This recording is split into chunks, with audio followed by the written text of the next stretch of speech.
At dahil tumapat nga ng Easter Sunday ang 20th anniversary namin ni Joffrey, nag-decide kami na dito na lang sa Torres Farm mag-celebrate. Meron kaming room reservation na 8 AM to 3 PM, pagdating namin close pa pero 7:45 nagpapasok na sila. Dito kami unang nagpunta sa International Airport. Ang cute, no? International Airport. Nag-inquire kami kung saan yung room reservation namin na Greece room. So sabi ni Kuya, i-assist na kami. Sumakay kami dito sa golf cart. Yung mga walk-in pala yung dun sa International Airport. Yung mga walang reservation, yung cottage yung gagamitin. Very accommodating din yung mga staff nila rito. Like ito, hindi naman kalayuan sa International Airport yung Greece room, pero hinatid pa rin kami nito. Dito yung receiving area ng mga naka-reserve sa Greece room. Yung room is 3,100, included na yung 2 person doon. Mag-a-add na lang ng additional. Yung reservation namin is 8 AM to 3 PM, bali day tour siya. Kailangan mo pala mag-down ng 50% to secure yung reservation, and then meron siyang 1,000 na security deposit. So this is Greece room 2, may wifi,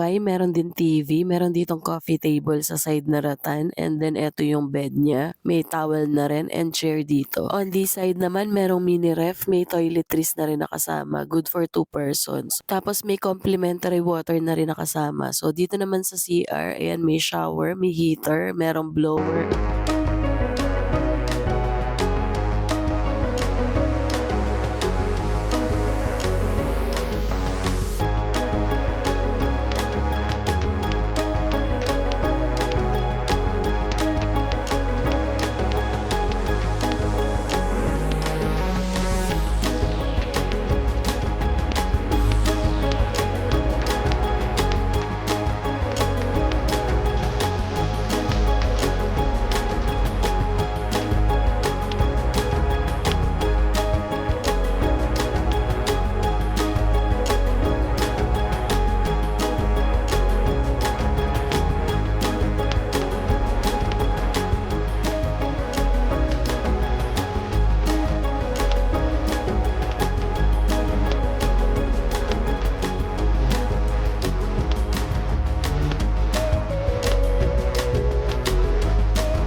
Nilapag muna namin yung gamit namin bago kami nag-swimming. Guys, ang laki nito kaya hindi mo siya maiikot. Kulang yung 7 hours na day tour namin. Etong Torres Farm, pag pumunta ka rito, para kang nag-travel around the world in one day. Pinagsama-sama yung mga well-known spot ng mga different countries dito. So dito kami unang pumunta, parang mini castle. Sa laki nitong place, meron silang pinaparent na vehicle para maikot yung area. Eto pala yung pool sa tapat ng room namin. So parang kiddie pool siya. Tapos ito yung pinakamalaking pool. Bali meron siyang 5 public pool and isang private pool. Hindi na nga rin namin naikot lahat kasi ang laki nga. Tapos dun sa room meron siyang map para guide kung saan ka pupunta. Mga 12 pinagmix-mix ko na tong appetizer, and eto si Thea, katatapos lang maligo, pa uwi na kami nito. Sulit, and talagang mag-e-enjoy yung buong family dito. Kaya kung naghahanap kayo ng magandang place na talagang mag-e-enjoy yung family dito sa Torres Farm,